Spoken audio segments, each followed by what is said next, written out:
الحمدللہ والصلاۃ علی رسول اللہ۔ وطن اصلی اور وطن اقامت یہ کیا ہوتا ہے اور اس میں نماز کا مسئلہ کیا ہوتا ہے، میں آپ کو یہ بتاتا ہوں۔ دیکھیے، وطن اقامت وہ ہوتا ہے جہاں آپ تھوڑی دیر کے لیے جائیں یا 15 دن سے کم رکنے کی نیت کریں تو نماز قصر کریں گے، یعنی 4 رکعت والی فرض نماز کو 2 رکعت پڑھیں گے۔ لیکن اگر 15 دن یا اس سے زیادہ دن رکنے کی نیت کریں گے تو پھر پوری نماز پڑھیں گے، 4 رکعت چاروں ہی پڑھیں گے۔ اور وطن اصلی میں چاہے تھوڑی دیر کے لیے جائیں یا زیادہ دنوں کے لیے جائیں، ہر صورت میں آپ پوری نماز ہی پڑھیں گے۔ اب وطن اصلی کس کو کہتے ہیں، میں آپ کو یہ بتاتا ہوں۔ وطن اصلی اگرچہ 2-3 جگہ بھی ہو سکتی ہیں، لیکن وطن اصلی بننے کے لیے 3 شرطیں ہیں۔ تینوں شرطوں میں سے ایک کا پایا جانا یہ ضروری ہے۔ پہلی شرط، یا تو انسان کی پیدائش وہیں ہوئی ہو اور وہیں بھی وہ رہتا بھی ہو۔ دوسری شرط، یا جہاں اس نے شادی کی ہو اور اس جگہ پر وہ رہتا بھی ہو۔ تیسری شرط، یا جہاں پر زندگی بھر رہنے کا اس کا ارادہ ہو۔ ان 3 شرطوں میں سے اگر کوئی ایک شرط بھی کسی جگہ پر پائی گئی تو وہ وطن اصلی ہو جائے گا۔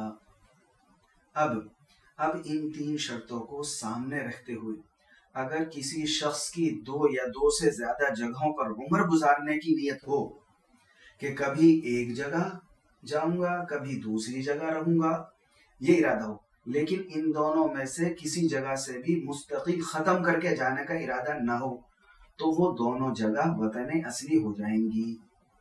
اب اگر تھوڑی دیر کے لیے بھی ان دونوں جگہوں پر جائے گا وہ شخص تو پوری نماز پڑھے گا، مسافر نہیں ہوگا وہ شخص۔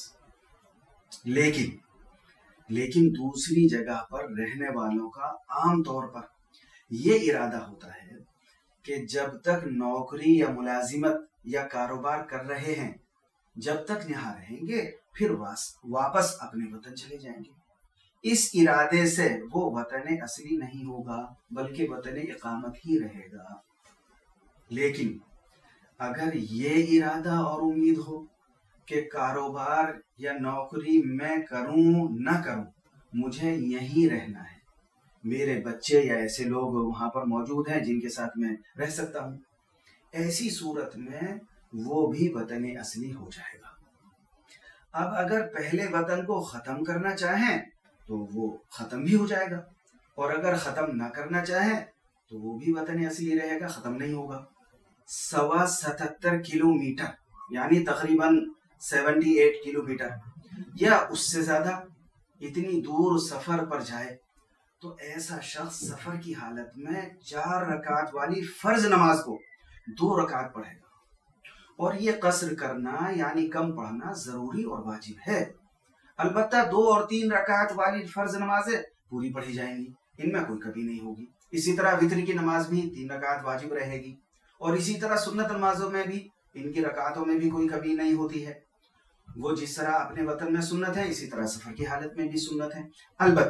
البتہ سفر کی حالت میں فجر کی سنتوں کے علاوہ باقی نمازوں کی سنتیں پڑھنے میں اختیار ہے، چاہے پڑھیں یا نہ پڑھیں، البتہ پڑھ لینا پھر بھی بہتر ہے۔